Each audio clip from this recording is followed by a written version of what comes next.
gisee ma ñëw fii sàkku dimbal ndax sama borom kër dafa wàcc liggéey man maa doon deuxième femme am sama jëkkër ji ba doon sëyal na moo ancien ministre du budget ci jamonoy Abdoulaye Wade moom moo nekkoon ministre du budget waaw bi sama jëkkër gaañoo ba léegi nag ñoom miraas boo xamante ne daal ñoom wut nañu imam bu toog mais la imam bi tëral jaarale woon ko ni ko imam bi tëralee parce que miraas ku ne xam na ni yàlla moo miraasal boppam imam yi dañuy wan yoon wi rek mais ñoom teg nañu imam miraas mel ni ñu bëgg débarrassé wu ci ñun ak sunu njaboot. ci ñun mooy ñan moo yaa première femme bi. man ak première femme bi mais man sama bopp la gën a waxal sax waaw parce que man sama njaboot gi nga xamante ni moom laa am ak moom muy ñetti doom te waa ji bàyyiwul dara loo xamante ni waa ji bàyyiwul kër avant muy gaañ. moom sa borom kër bàyyiwul kër. moom sama borom kër muy gaañ jaay na bien yëpp avant muy jaay bien yi sax avant muy gaañu jaay na bien yëpp avant muy jaay bien yooyu sax man daan naa ko topp pour que mu defar këram dugal si ay njabootam wax naa ci ba sonn mais xam nga góor rek man mënuma ci moom dara dem na ba nga xamante ne toll naa ak moom ci moment yoo xamante ne dem na ba man mi mësuma offrir bague jamaa sax man ma xool sama njaboot xool njabootam yi mu am ma gis ay terrain yi mu yore te war ko tabax te tabaxu ko te aussi lépp lu may def dama ciy jiital ñu ma jur jiital ci ay njabootam moom yi mu jur teg leen ndax doomu yi mu jur ak yi ma jur yépp benn la ma delloo ko bàggam ni ko man ama soxla ci bàgg bi li gën a am importance mooy nga tabax sa kër dugal ci sa njaboot loolu moo am importance. léegi defu ko moom defu ko. léegi comme amul kër lan ngeen jot a miraas. léegi ñoom ñi nga xamante ni ñoom si ay famille moom miraasuñu dara la nu miraasu parce que ñoom bor yoo xamante ni moom la ñu amee loon waaj moom la ñu récupéré kese séddale ñu ko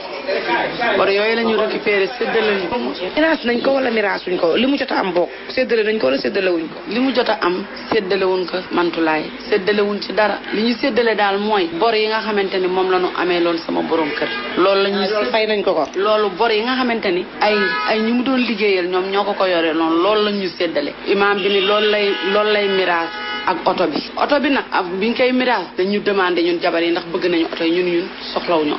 oto bi man ma ni soxlaw ma jabaram bale ni soxlawul doomam bu góor ne dafa soxla oto bi ay frère papaam ak ay bàjjani ay frère papaam ak ay sœuru papaam àndandoo mobilisé wu nee na xale bi jënd oto bi imam bi xamal ka ni ka oto bi duñ ko jaay leble oto bi teew lañ koy jaay parce que ñi dañu nekk ci ay situation te situation yi ñu nekk de il faut que ñu am lu ñu mën a teg seen loxo pour seen njaboot. léegi jënd na ko. léegi nag ancien ministre bii nga xamante ne mooy ministre du budget moom mu jël responsable ni day jënd oto bi à 2 millions bi mu jëlee oto bi à 2 millions ça fait presque 5 mois mu avance nu ci man de lim ma avance mooy 215 300 francs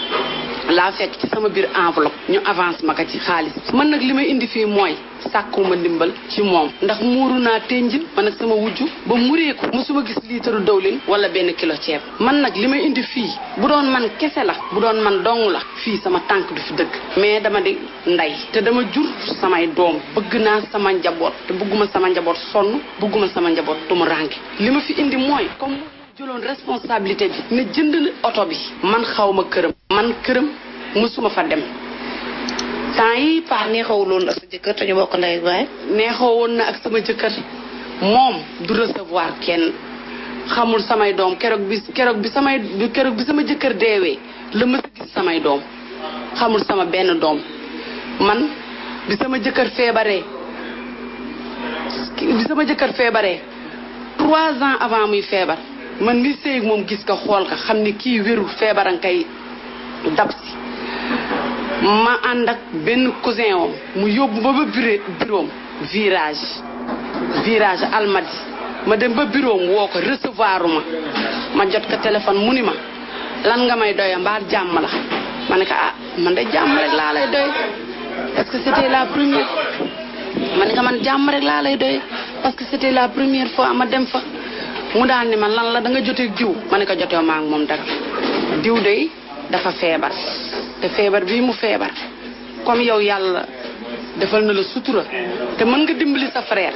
nga jàppale ko li may wax yàlla laa ko seedeel ak yonent bi ak Serigne Touba Mbacke waaw bi ma ko waxee mu ni ma waaw waaw bu soobee yàlla ak yonent bi de danaa ci def li ma mën yaa ngi dégg yàlla def ñu teg si ñaari at mu am insuffisance rénale yàlla sunu borom def mu wàcc liggéey bi mu wàccee liggéey léegi nag sama frère bi nga xamante ni moom moo ma indi fii sama frère boobu sunu ñaari papa bokk ndey ak baay mu indi ma fii ci fii nii ci tës bii mu indi ma fi pour ma expliquer sama situation man maa ngi dëkk si benn néeg man ak sama ñetti doom sama frère boobu moo ma jox néeg boobu parce que dafay joxe ay kër moo ma jox néeg boobu ma nekk fa ak sama ñetti doom di fay loyer chaque fin du mois benn néeg boobu man nag li ma koy ñaan leen rek la na ma dimbali ngir yàlla ak jëmmi Seydina Muhammad Rasulullah sarax ma ngir yàlla ak jëmmi Cheikhul Khadim Serigne Touba mi nga xamante ni moom la ñu yàlla boole mu dimbali ma mu fay ma sama xaalis ma mën a fay sama loyaas ndax su ma fayul sama loyaas dinañ ma génnee sànni samay bagage ci biti sama taw bu góor bi nga xamante ni moom laa am ak frère am njàngam koo xamante ni tey du ma tudd turam mi ngi ci gouvernement wu Sénégal te bu ma déggoon léegi dina xam man maay wax moom moo jël responsabilité di fayal sama doom bu góor sama taaw ak frère am moom ancien ministre bi frère am bu mu bokkal ndey ak baay laa doon sëyal sama taaw ak moom kii may wax nii mi ngi ci gouvernement bi di ma dégg moom moo jël responsabilité fayal sama doom man nag jigéen laa susuma fenn mu fay la daal nga bëgg oto bi man daal soxlawu ma dara bëgguma dara rus naa ñi may génne di teg samay bagage ci biti dëgg te sama njaboot gi bis bu fexee ba ñu génnee samay bagage sànni ko ci biti dina ma tooñ